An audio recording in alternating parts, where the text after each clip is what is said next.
안녕하십니까.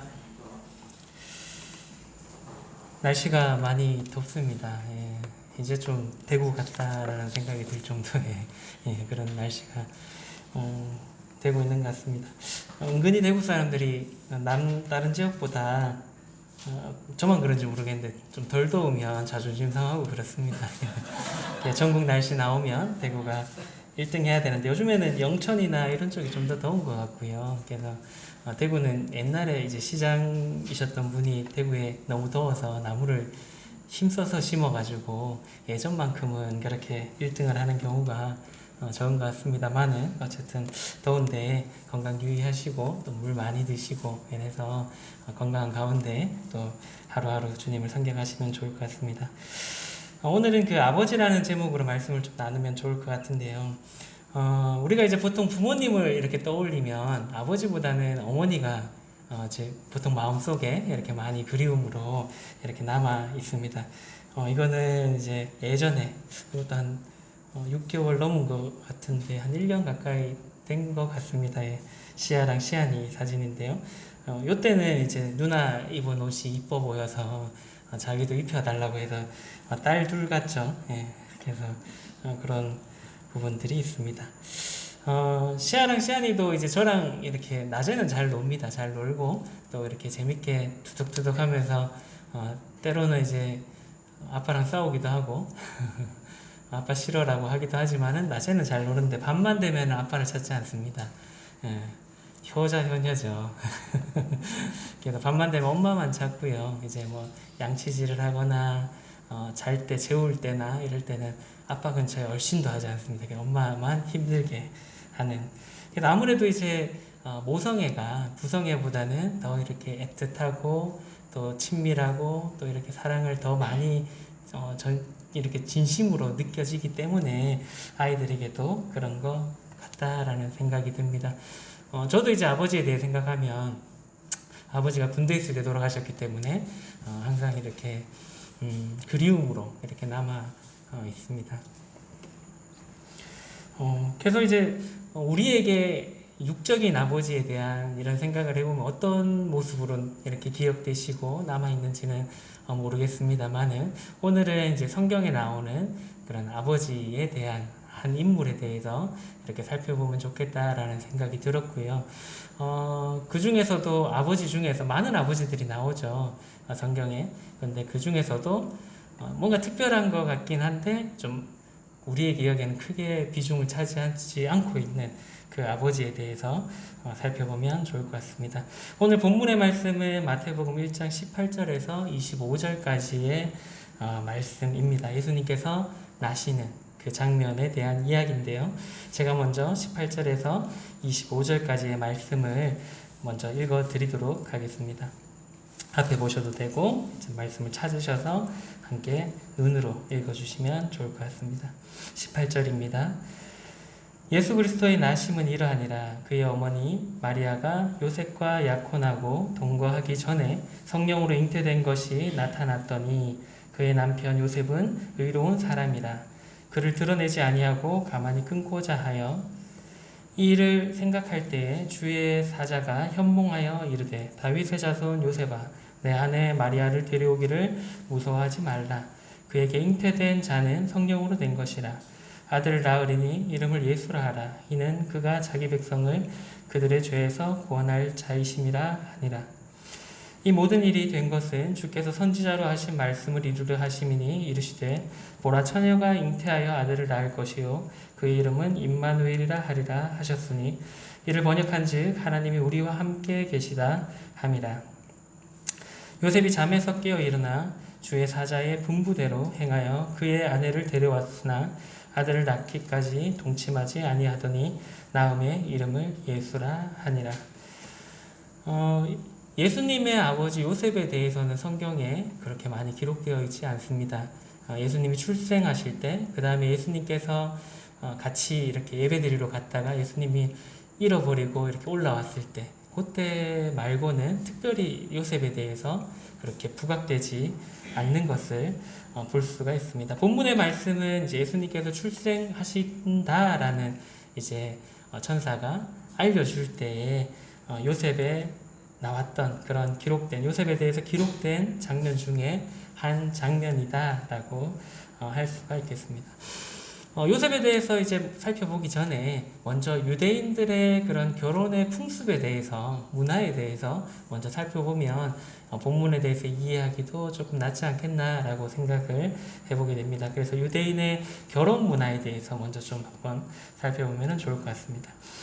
유대인들에게 있어서, 물론 유대인 이외에도요, 모든 민족에 있어서, 모든 그런 사람들에 있어서 결혼은 굉장히 중요한 의식, 그런 행사고, 굉장히 사람이 살아갈 때 인생 중에 아주 중요한 부분을 차지한다라고 생각을 합니다.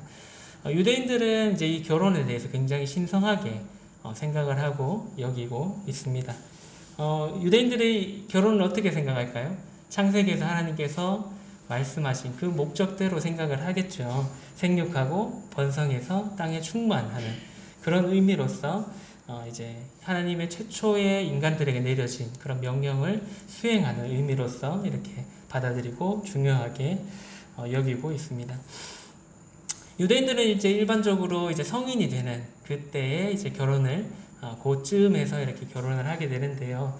유대인들이 이제 성인식을 하는 나이가 남자는 만 몇 세일까요?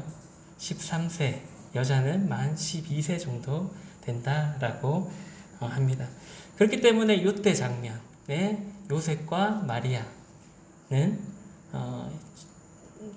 정확하게 나이가 나와 있지는 않습니다만은 만 20세를 넘기지는 않았을 나이, 10대 때에 요셉과 마리아가 정혼을 하고 결혼을 했을 것으로 보는 것이 유대인의 문화에 봤을 때 합당하다라고 여겨지게 됩니다. 그래서 굉장히 어린 나이에, 많아봤자 한국 나이로 한 17세, 18세 그 나이 때에 요셉과 마리아가 겪었던 그 일이 이 마태복음 1장에 기록되어져 있다라는 것입니다.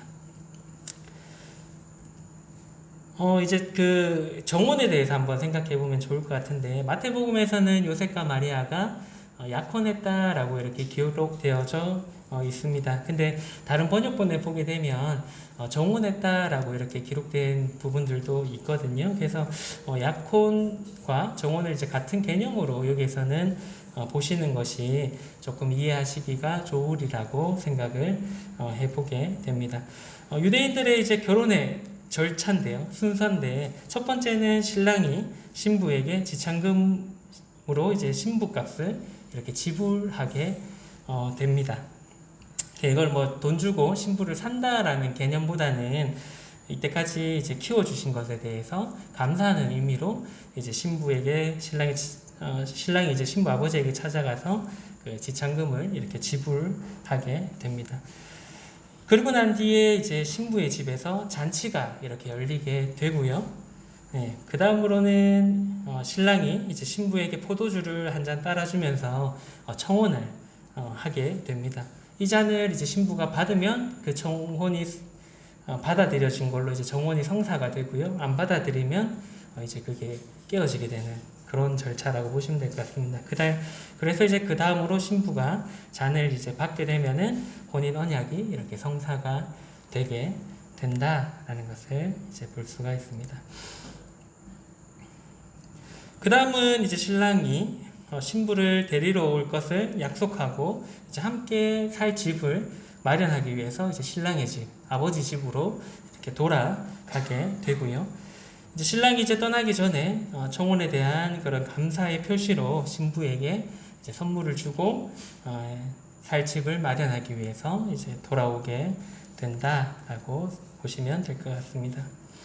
그리고 마지막으로는 이제 신부가 그 받은 선물을 보면서 신랑을 기억하고 신랑이 돌아올 때까지 이제 순결을 지키면서 이제 신랑을 기다리게 되는, 이게 유대인들의 문화 속에 정혼에 대한 그런 절차다라고 합니다.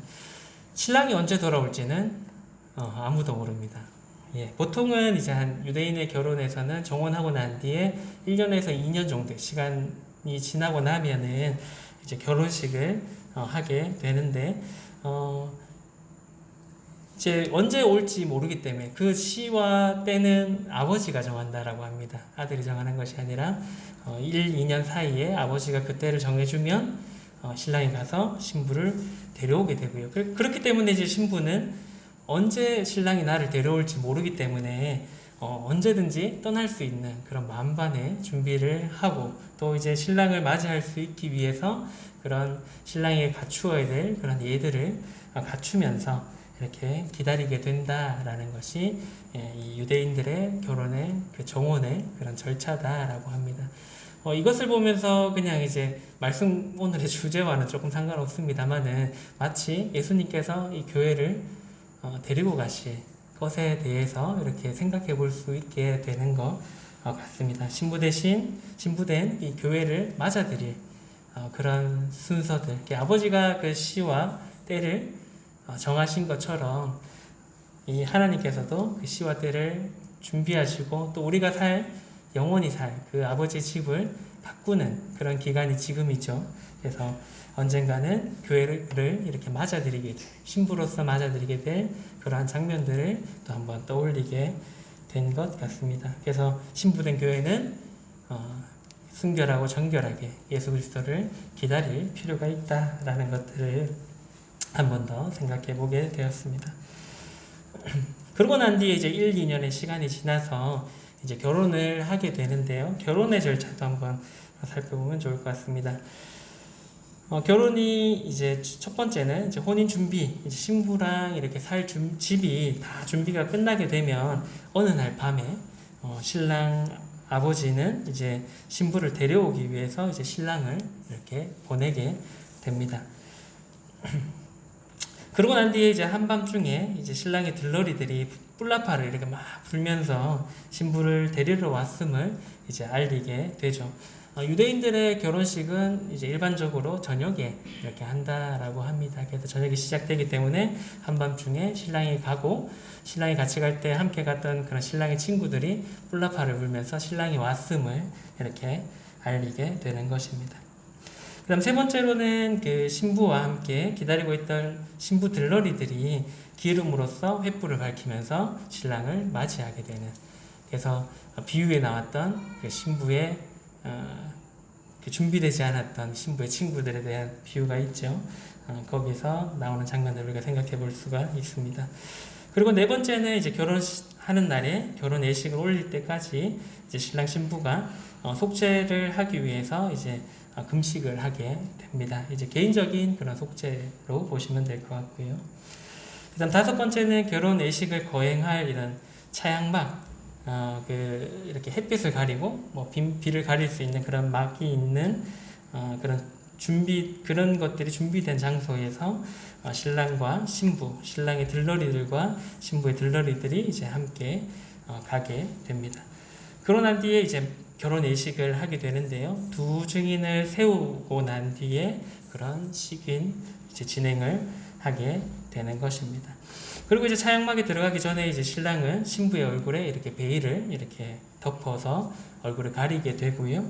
그리고 이제 신랑은 신부 주위를 7바퀴 돌고 이제 식이 이제 거행하게 되면 신랑은 신부에게 그런 흠없는 그런 반지를 끼워주게 됩니다. 그러고 난 뒤에 신랑이 결혼 증서에 서명하고 낭독하고 신부에게 주는 그런 절차를 거쳐서 이제 결혼 예식이 행해지게 됩니다. 그리고 이제 결혼 예식이 끝나게 되면 7일간 이제 혼인 잔치를 이렇게 하게 되고요. 신랑이 오른발로 유리컵을 이렇게 깨트리면서 하객들의 함성과 함께 이제 축하연을 시작을 하게 되고요. 그리고 이제 신랑과 신부는 신방에서 7일간을 함께 보내게 됩니다. 그리고 이제 7일 동안 신랑 친구들이 신방 앞을 이렇게 지키고 있답니다. 그래서 신랑이 나와서 내 신부가 정결했다라는 얘기를 하게 되면 친구들이 그 얘기를 하객들에게 알려주게 되고 함께 축하해주면서 이제 집으로 돌아가면서 이 결혼 예식이 이제 끝이 나게 된다라는 것이 이제 유대인들의 결혼의 절차입니다. 이 7일은 우리가 야곱의 결혼식에서 살펴볼 수가 있죠. 7일 동안 이 결혼식을 다 하고 났더니 이게 내가 바랬던 신부가 아니라서 다시금 이제 7일이 지나서 7일을 채우라고 이렇게 라반이 얘기해서 7일을 채우고 자기가 사랑했던 아이를 다시 얻게 되는 그 장면들을 생각해 볼 때 유대인들의 그런 결혼 문화들을 살펴볼 수 있게 되는 것 같습니다. 동일하게 이 결혼에 대한 문화도 마지막 때에 예수님께서 우리를 어떻게 맞이하실지에 대한 부분들을 한 번 더 생각해 볼 수 있게 하게 되는 것 같고요. 그래서 그런 유대인들의 문화가 나중에 우리에게 다시 오실 주님과 또 이 땅에서 그 하늘나라에서 혼인잔치할 부분들과 여러 가지 그런 마지막 때의 장면들을 이렇게 대입해서 생각해 보면 또 우리가 주님을 기다리는데 또 도움을 줄 수 있다라고 생각을 해보게 됩니다. 그래서 정결한 신부가 신랑을 기다리고 신랑을 맞이하는 것처럼 신부된 교회가 그리스도를 그런 정결한 마음으로 기다리는 또 오심을 기쁨으로 준비할 필요가 있다라는 생각을 유대인들의 결혼 문화를 살펴보면서 해볼 수 있게 된 것 같습니다. 이제 다시금 이제 본문으로 돌아와서요. 이제 요셉에 대해서 한번 좀 같이 생각해 보면은 좋을 것 같습니다. 먼저 이제 그 아까 읽으셨던 그 본문의 말씀을 잘 정리한 그런 영상이 하나 있어서 살펴보면 좋을 것 같은데요. 밀스톤 우리 모임에서 만들고 있는 책자입니다. 밀스톤의 이제 영광의 왕이라는 그런 책이 있는데요. 지금 시우랑 같이 이걸 같이 보면서 함께 얘기를 하고 있는데 하나님께서 세상을 창조하신 것부터 해서 다시 오실 것까지에 대한 이야기들을 이렇게 정리한 부분입니다. 여기에 39번째 이야기인데 함께 요셉에 대해서 잘 정리가 아까 읽으셨던 말씀에 대해 잘 정리가 되어 있어서 한번 다시 보시면서 본문의 말씀 생각해 보시면 좋을 것 같습니다. 마리아는 팔레스타인 북쪽의 국경 마을인 나사렛에 살고 있는 목수 요셉과 결혼하기로 약속한 사람이었어요. 마리아와 요셉은 유대인이었고 그들의 조상을 거슬러 올라가면 다윗 왕이고 더 뒤로는 아브라함이에요. 요셉은 왕세자가 될 수도 있었지만 그의 나라는 로마의 지배를 받고 있었어요. 로마 군인들이 거리를 순찰했어요. 반역자로 의심되는 유대인들은 체포되어 십자가에 처형당했어요. 세모 직원들은 백성들을 강탈했어요. 삶은 비참했어요. 하지만 요셉은 들떠 있었어요. 이제 곧 마리아를 아내로 데려오게 될 거예요. 그는 결혼해서 함께 살 집을 준비하느라 열심히 일을 했어요. 그런데 어느 날 충격적인 소식을 듣게 되었어요. 마리아가 임신을 했다는 거예요. 요셉은 어땠을까요? 마리아가 그를 속인 것이 분명했어요. 요셉은 마음이 너무 아팠지만 올바르게 일을 처리하고 싶었어요. 그는 마리아가 부끄러움을 당하는 것을 원하지 않았기 때문에 조용히 약혼을 취소하기로 했어요. 요셉이 이런 생각을 할 때에 주의 천사가 꿈에 나타나 말했습니다. 다윗의 자손 요셉아, 두려워하지 말고 마리아를 내 아내로 맞아라. 마리아가 가진 아기는 성령으로 임신된 것이다. 마리아가 아들을 낳을 것이니 그 이름을 예수라 하여라.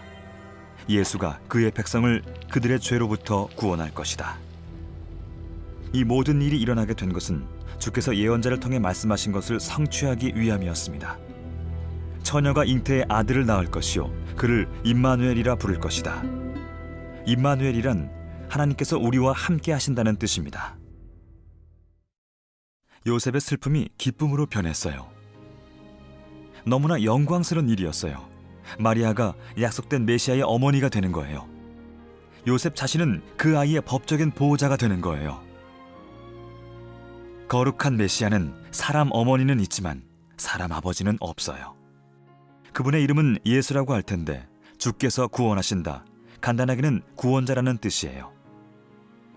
잠에서 깨어난 요셉은 주의 천사가 명령한 대로 마리아를 아내로 맞아들였습니다.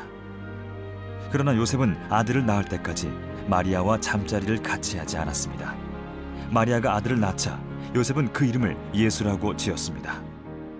이 모든 일을 하나님께서 도우셨어요.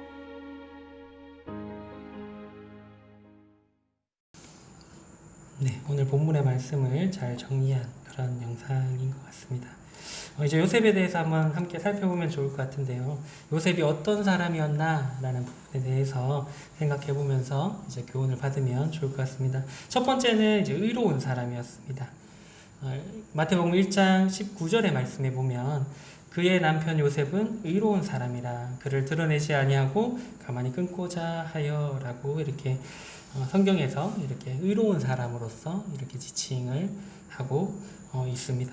여기서 말하는 그런 의로움은 하나님과 인간의 그런 법을 지키는 그런 사람, 그런 의무들을 이행하는 그런 사람이었음을 이제 말씀을 해주고 있는 것입니다. 그래서 요셉은 사람들이 보았을 때도 그렇고 하나님이 보았을 때도 그렇고 의로운 사람이었다라는 것을 19절을 통해서 살펴볼 수가 있겠습니다.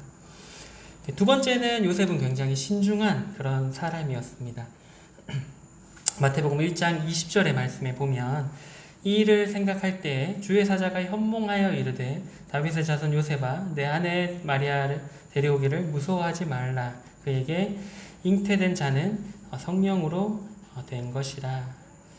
요셉은 이제 먼저는 마리아가 잉태한 것을 알고 그것을 이제 드러내지 않고 어떻게 하면은 조용히 이 일들을 이렇게 좀 마무리할까라는 생각을 좋을지를 이렇게 생각을 했던 것으로 이렇게 보여지게 됩니다.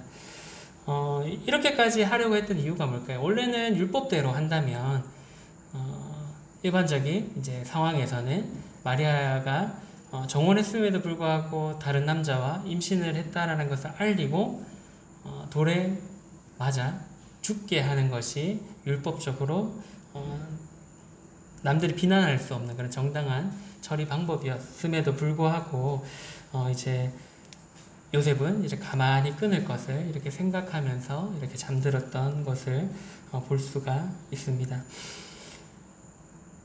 그래서 결국에는 이제 마리아가 물론 잘못은 했고 자신을 속였지만은 그래도 이제 마리아가 다른 사람한테 이렇게 이런 일들이 알려져서 그 사람이 이제 한때 사랑했던 그 사람이 어려움을 겪지 않게 하는 그런 제일 좋은 방법이 뭘까라는 그런 고민을 했던 이 일들을 그냥 법대로 처리하는 것이 아니라 좀 더 지혜롭게 최대한 피해가지 않게 어떻게 하면 좋을까라고 생각했던 그런 신중했던 그런 사람이었음을 살펴볼 수가 있겠습니다.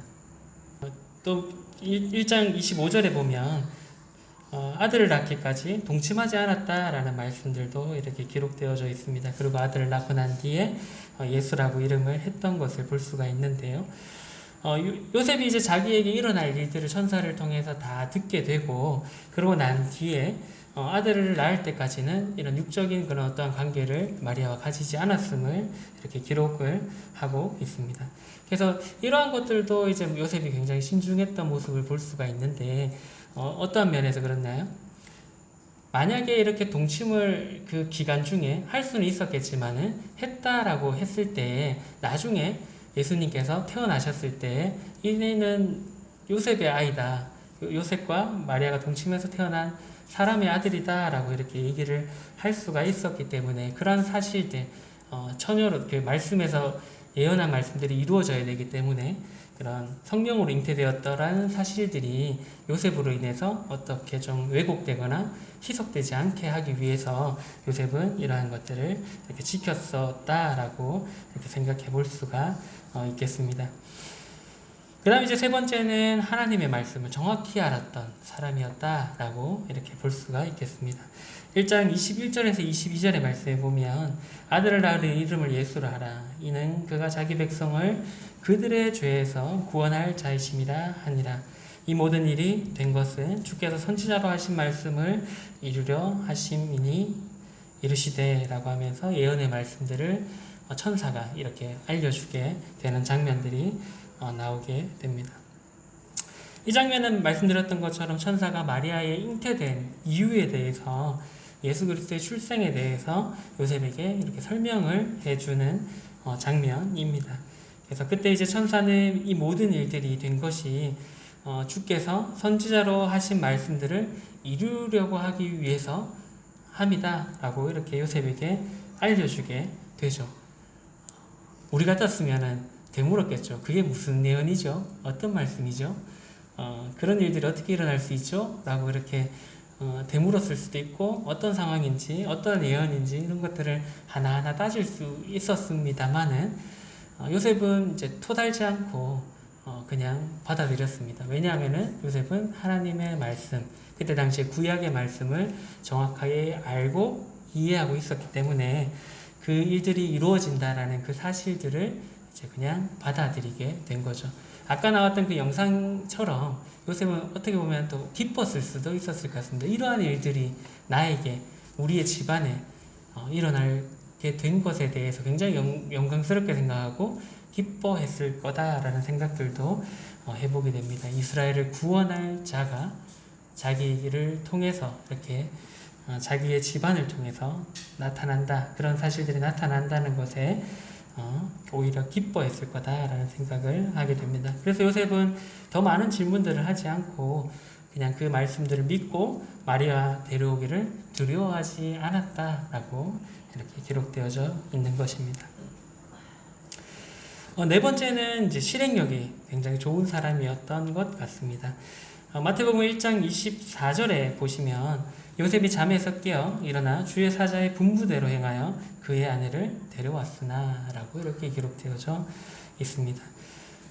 그 전날까지만 해도 마리아를 어떻게 하면 조용히 이렇게 좀 사건들을 마무리할까라고 고민했던 그 요셉이 꿈에서 이제 주의 사자를 통해서 이러한 일들이 어떻게 일어났는지에 대해서 알게 나고 난 뒤에 그것들을 꿈에서 듣고 난 뒤에 일어나자마자 분부한 대로 행해서 그의 아내를 데려왔다라고 이렇게 기록되어져 있습니다.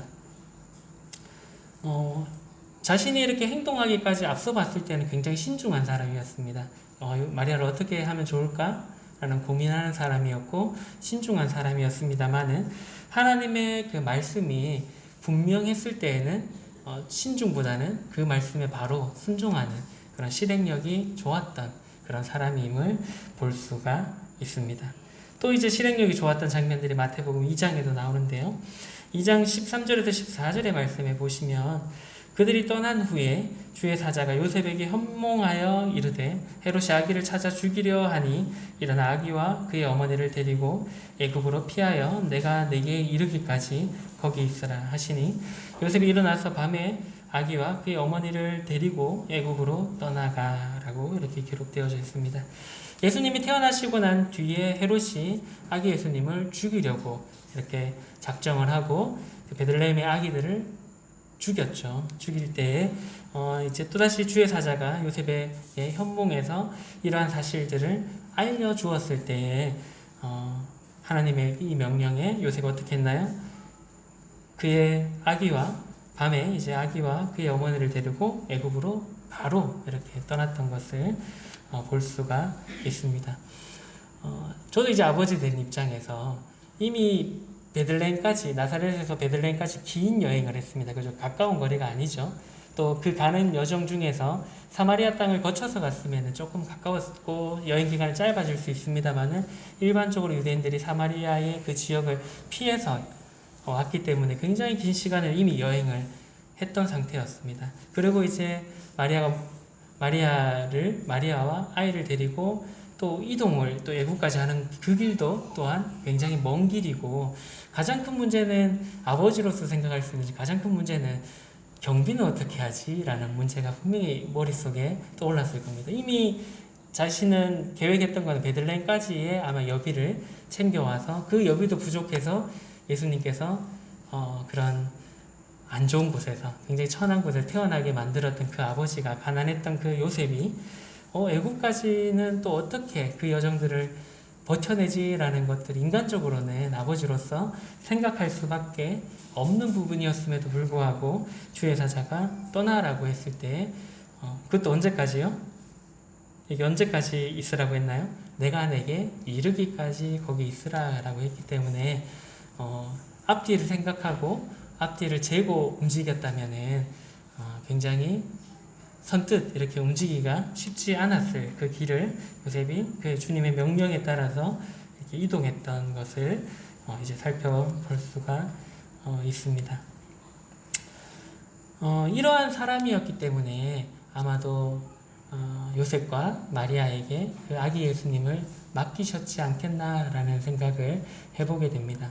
마리아도 이제 성경이 굉장히 능통한 사람이었음을 볼 수가 있는데요. 세례요한이 임신했을 때 마리아가 성경이 잉태된 것을 알고 찾아갔을 때 하나님을 찬양하는 장면에서 보면 마리아도 굉장히 구약 성경에 능통했다. 하나님의 말씀에 능통했던 사람으로 살펴볼 수가 있습니다. 그렇듯이 하나님께서 어떠한 일들을 사람을 통해서 하시지만은 그러한 일들을 맡길 때에 맡길 만한 사람에게 그러한 일들을 맡기신다라는 것들을 우리가 요셉을 통해서 살펴볼 수가 있다라고 생각을 합니다. 그래서 아기였던 그 연약했던 그 예수님을 지킬 수 있었던 그런 아버지 요셉에게 예수님께서 태어나도록 하셔서 그 하나님의 구원의 계획을 차근차근 이렇게 이루어갈 수 있도록 해주셨지 않겠나라는 생각을 해보게 됩니다.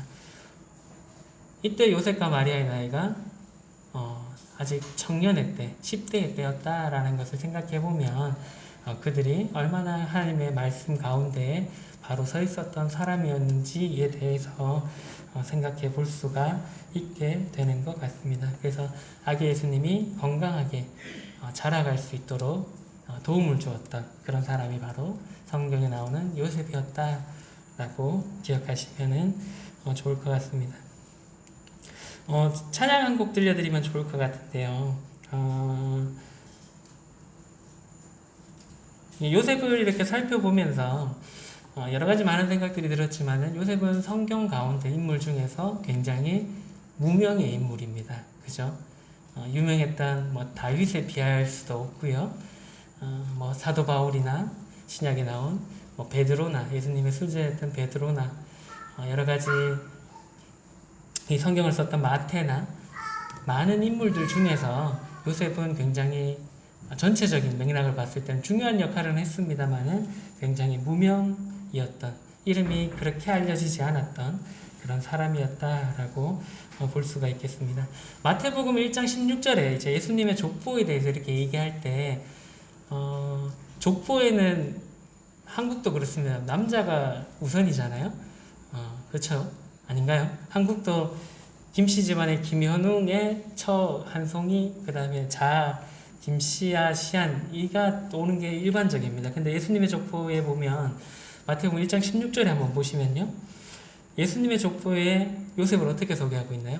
마리아의 남편 요셉이라고 나옵니다.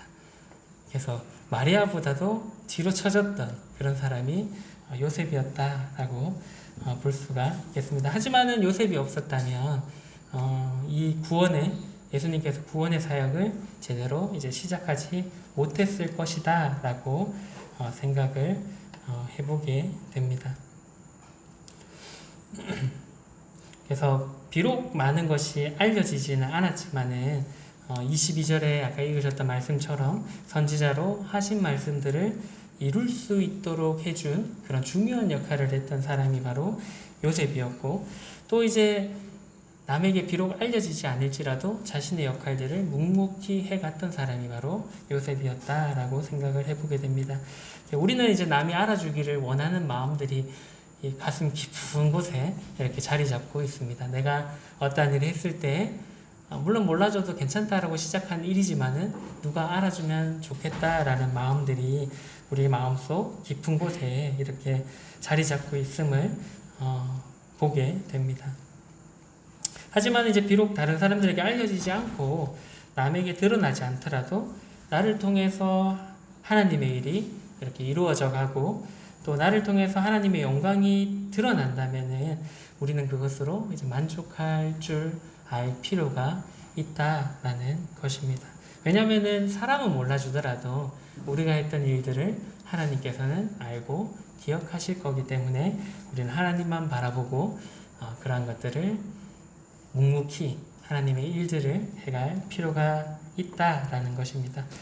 아까 말씀드렸던 것처럼 찬양 한 곡 들려드리겠는데 제목이 무명이라도 좋아라는 찬양입니다.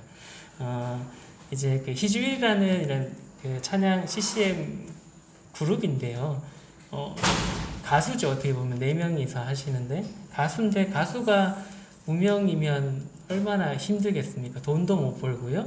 음원을 팔아서 살아야 되는 그런 분들인데 이제 그럼에도 불구하고 무명이라도 상관없으니까 하나님을 높이기를 원한다라는 찬양입니다. 한번 들어보시면 좋을 것 같습니다.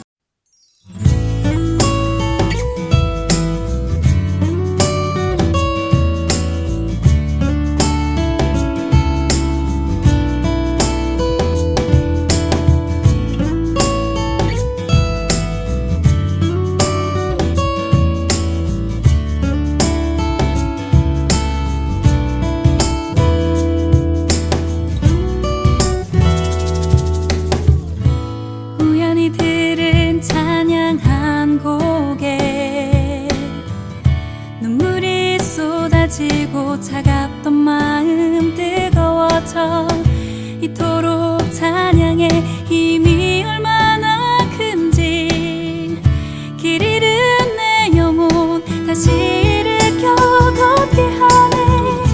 우리의 이름이 평생 무명이어도 좋아.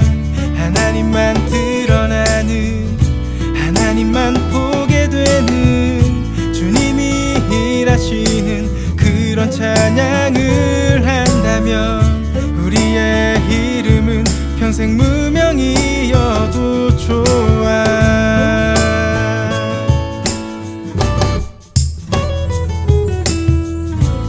우연히 들은 찬양 한 곡에 눈물이 쏟아지고 차갑던 마음 뜨거워져 이토록 찬양의 힘이 얼마나 큰지 길 잃은 내 영혼 다시 일으켜 걷게 하네. 우리의 이름이 평생 무명이어도 좋아. 하나님만 드러나는, 하나님만 보게 되는, 주님이 일하시는 그런 찬양을 한다면 우리의 이름은 평생 무명이어도 좋아.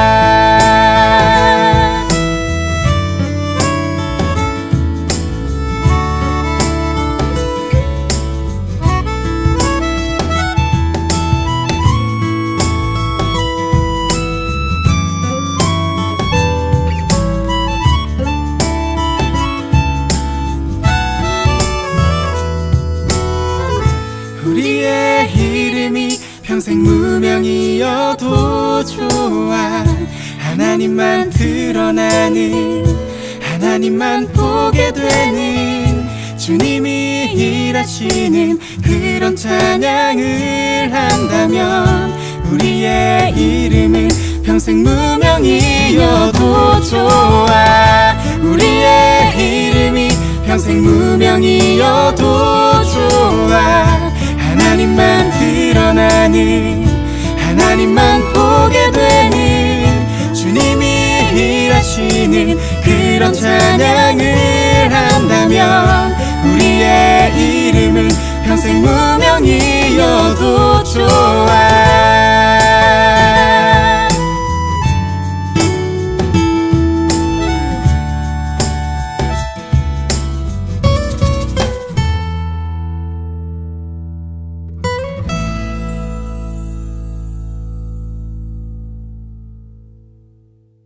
우리도 이러한 마음들을 가지면 좋겠다라는 생각이 듭니다.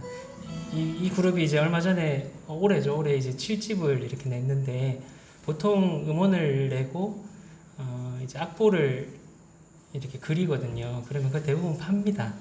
악보도 한 장에 500원씩 뭐 1000원씩 받고 이렇게 파는데 저도 이제 그 유튜브에서 그 찬양을 듣고 찬양이 좋아서 이분들이 이제 페이스북 그 이제 다이렉트 메신저 보내서 악보 좀 주실 수 있냐라고 하니까, 아니면 구매하고 싶다, 저도 양심이 있어서요, 구매하고 싶다라고 이렇게 보내니까 공짜로 주시더라고요. 그래서 그런 이분들의 마음이 이렇다라는 것들을 한 번 더 생각을 해볼 수가 있었던 것 같습니다. 그래서 뭐 영리의 목적도 물론 어쩔 수 없이 하게 되지만은 그런 것보다는 하나님이 드러나고 하나님이 영광 받으실 수 있는, 하나님만 바라볼 수 있는 그런 마음들을 우리도 가지면 좋겠다라는 생각이 듭니다. 오늘 이제 요셉에 대해서 이렇게 살펴보았는데요. 요셉에 대해서 우리가 많은 비중을 차지하는 인물이긴 합니다만 분명히 본받을 점이 있다라고 생각을 해보게 됩니다. 첫 번째는 그냥 생각 들기로 요셉의 그런 문제를 해결해 나가는 방법들, 그러한 요셉이 문제를 해결해 나가는 방법들이 그냥 상식적이고 일반적이고 그냥 자신의 주관적으로 이렇게 처리하는 것이 아니라 정말 그 가운데 문제를 해결해 나갈 때 하나님의 마음을 가지고 또 하나님의 시선을 가지고 이렇게 문제들을 해결해 나갔음을 볼 수가 있습니다. 그래서 또 이제 그 문제를 해결해 나가는 가장 큰 기준은 하나님의 말씀이었음을 우리가 살펴볼 수가 있는 것 같습니다. 그래서 우리도 어떠한 문제들을 마주할 때, 그런 문제들을 해결할 때 하나님의 시선으로, 하나님의 시선은 어떤 시선인가요? 사랑과 그런 긍휼의 마음, 물론 그 가운데 공의의 기준들도 가지고 있지요.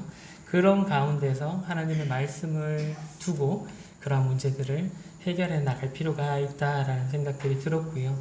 두 번째는 이 요셉과 물론 마리아도 마찬가지입니다만은 하나님께서 말씀하셨던 그 말씀에 즉각적으로 순종했던 그 부분들도 우리가 배울 필요가 있다라고 생각을 합니다.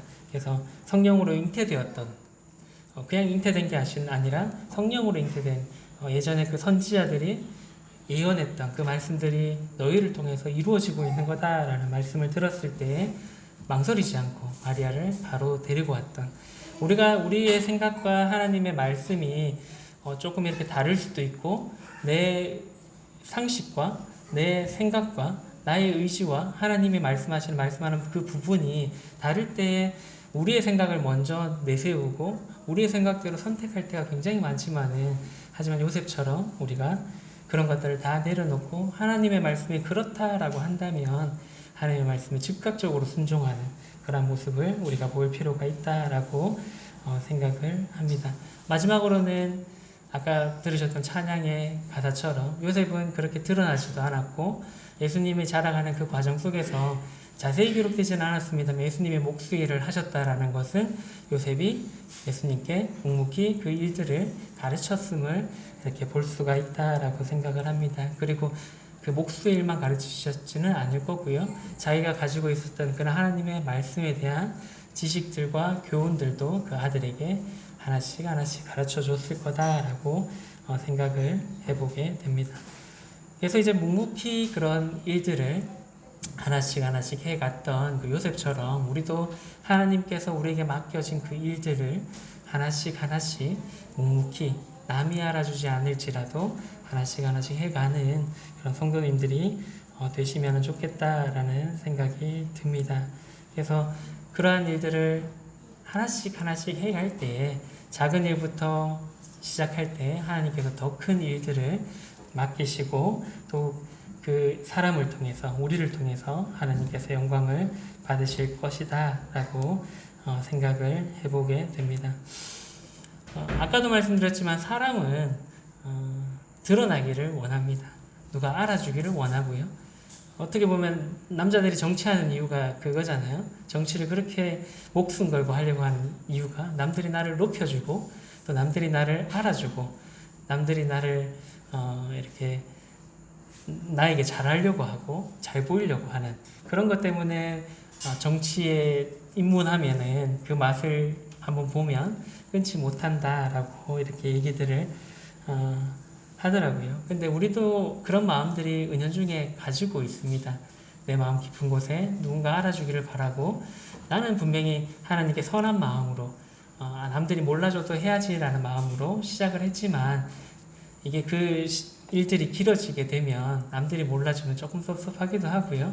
그런 마음들이 은연중에 있다라고 생각을 해보게 됩니다. 하지만 우리가 비록 남이 몰라주더라도 이 땅에서는 내가 비록 무명한 자가 될지라도 하나님만 바라보고 하나님만 드러낼 때 이 땅에서는 무명한 사람일지라도 하늘나라에서는 유명한 그런 자가 되어 있을 거라고 생각을 해보게 됩니다. 그래서 요셉처럼 묵묵히 자신의 일을 하나님께서 자신에게 맡긴 일들을 하나씩 해가시면서 그 해가는 과정에서 남들에게 알려지기를 원하고 드러나기를 원하는 마음보다는 나를 통해서 하나님이 드러나고 또 하나님이 알려지고 하나님께서 영광 받으시는 그런 마음을 가지고 하나씩 묵묵히 해가시는 그런 성도님들이 되시면 좋을 것 같습니다. 예, 기도하시고 시간 마치도록 하겠습니다. 사랑해 주님 감사를 드립니다. 저희들을 사랑하시고 저희들을 긍휼히 여기셔서 십자가에서 저희들을 구원하심에 감사를 드립니다.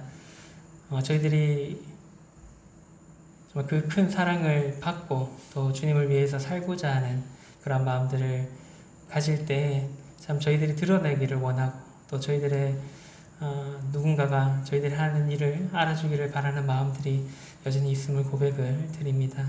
하지만 저희들이 그런 것보다 정말 그 우리가 받은 큰 사랑과 은혜를 기억하며 남들이 알아주지 않을지라도 하나님의 영광이 되고 하나님이 드러나고 하나님이 높아지는 일이라면은 또 묵묵히 해갈 수 있는 그런 모든 성도님들이 될 수 있도록 인도해 주시기를 간절히 원합니다. 그래서 이 땅에서 무명한 자가 될지라도 하늘나라에서 하나님이 알아주고 또 칭찬하는 그런 유명한 자가 되기를 소망하며 또 하루하루 주님을 섬겨갈 수 있도록 인도해 주시기를 간절히 원합니다. 그래서 우리가 이 땅에서 하나님의 영광을 드러내고 또 하나님을 알리고 그리스도의 향기를 나타내는 그런 모든 성도님들이 될 수 있도록 또한 인도해 주시고 지켜주시기를 간절히 원합니다. 오직 하나님만 바라는 또 일주일이 될 수 있도록 인도해 주시기를 간절히 원합니다. 함께 하심을 감사를 드리며 예수님 이름으로 기도를 드렸습니다. 아멘.